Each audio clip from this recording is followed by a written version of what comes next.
life, every day, late at night, not okay. All I want, and I pray, all I need are some better.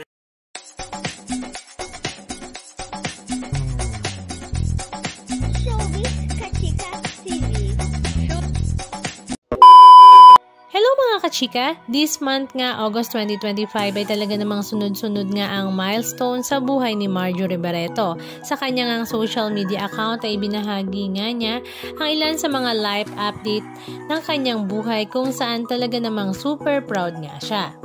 Ang unang ngang milestone ay para nga sa kanyang bunsong anak na si Erich kung saan ito nga ay nagkaroon ng pagkakataon na mag-aral sa London. Ito nga ang kanyang caption.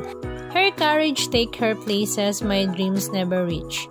Sharing more from our July UK trip, my brave Erich applied and got accepted to Oxford summer courses all on her own. She chose to take psychology. When she dreams, she goes out and she gets them. We can only stand behind her with full support.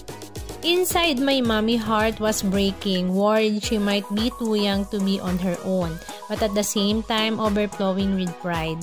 My eyes in these photos might give away how hard it was to let go. I knew I was going to miss her so much. I worried too much, but I was also deeply happy she gets to experience things I never even dreamed were possible for me. July truly stretched us both in ways that made us both grow up. At 13, she has taught me the art of letting go and that no one is too young or too old to chase after their dreams. At sa kanyang quotation na ito na no one is too young or too old to chase after their dreams, ay pinatunayan nga niya na no one is too old dahil noong nakaraang linggo nga ay graduate nga siya sa PWU or Philippine Women's University. Ang kanyang caption, as 51 years old, I finally wore this cap and gown.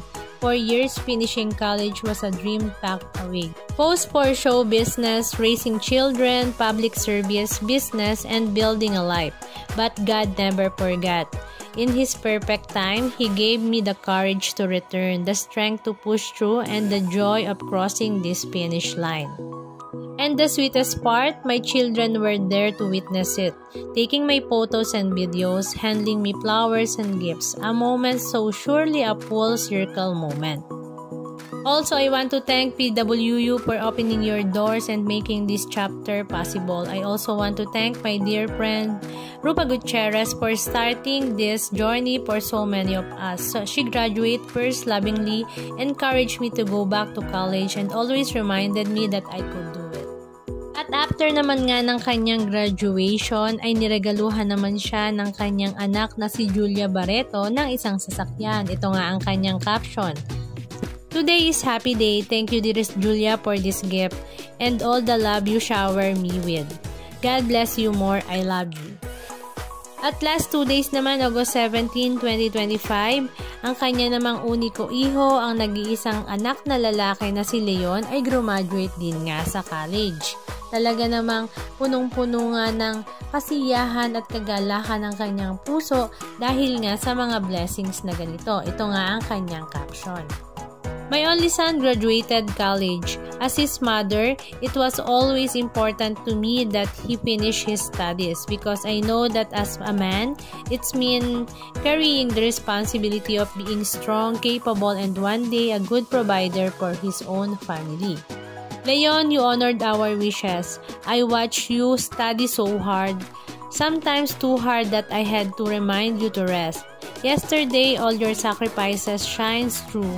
You made us so proud. Your sisters are just as proud of you, cheering you on every step of the way. A very special thank you to Julia. You did not have to, but you lovingly took it upon yourself to help put Leon through school. Seeing you beam with pride in his graduation was a beautiful reminder of family and love. Congratulations, Leon. This is just the beginning of a beautiful life ahead. I love you so much. Nakaka-proud naman talaga bilang magulang na ang iyong mga anak ay nagtutulungan sa mga bagay-bagay, lalo na nga sa ginawa ni Julia na pagtulong sa pagpapaaral nga sa kanyang kapatid na si Leon.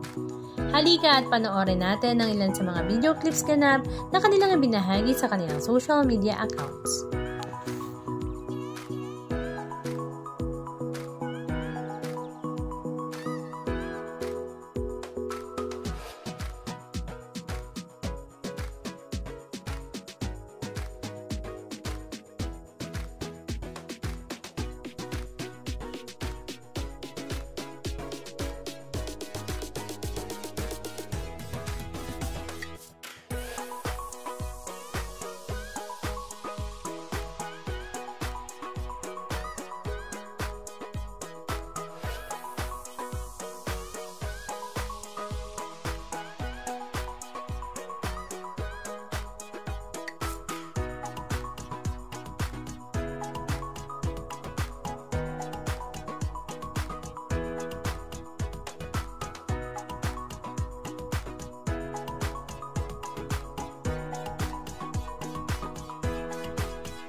favorite place on earth?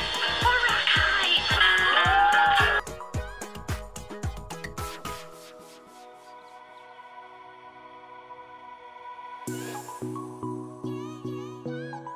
In the sea, in the beach. Woo! You're making fun of my Instagram song, but it's really nice.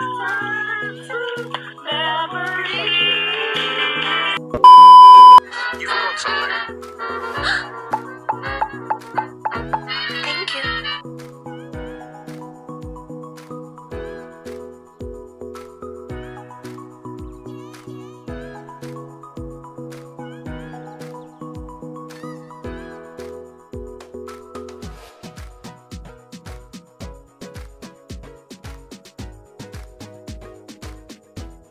Anong masasabi nyo mga kachika? Just comment down below. And please don't forget to subscribe.